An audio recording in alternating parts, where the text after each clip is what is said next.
Game changer. ఈ cinema story ముందుగా రామ్ చరణ్ కోసం రాసింది కాదట. రామ్ చరణ్ హీరోగా, శంకర్ తెరకెక్కిస్తున్న గేమ్ చేంజర్ సినిమా ఇప్పటికే భారీ అంచనాలు నెలకొన్నాయి. ఇప్పటికే ఈ సినిమా నుండి లీక్ అయిన ఫొటోస్, వీడియోలు చూస్తుంటే అంచనాలు పెరిగిపోతున్నాయి.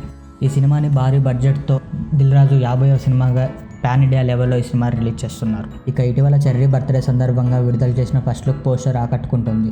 ఇక తాజాగా ఈ సినిమాకు సంబంధించిన ఆసక్తికరమైన విషయాలు బయటకు వస్తున్నాయి. డైరెక్టర్ శంకర్ ముందుగా ఈ గేమ్ చేంజర్ కథను దిల్ రాజుకు చెప్పగానే దిల్ రాజుకు చాలా బాగా నచ్చిందట.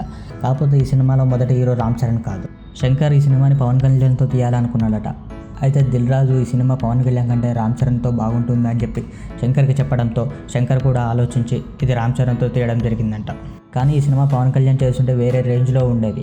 పవన్ కళ్యాణ్ శంకర్ కాంబినేషన్ ఊహించుకుంటేనే గూస్ బంప్స్ వస్తున్నాయి. అయితే మెగా ఫ్యాన్స్ ఏం బాధపడడం లేదట. ఎందుకంటే పవన్ కళ్యాణ్ కోసం రాసిన కథని రామ్ చరణ్ చేయడంతో మెగా ఫ్యాన్స్ కూడా సంతోషంగానే ఉన్నారని తెలుస్తుంది.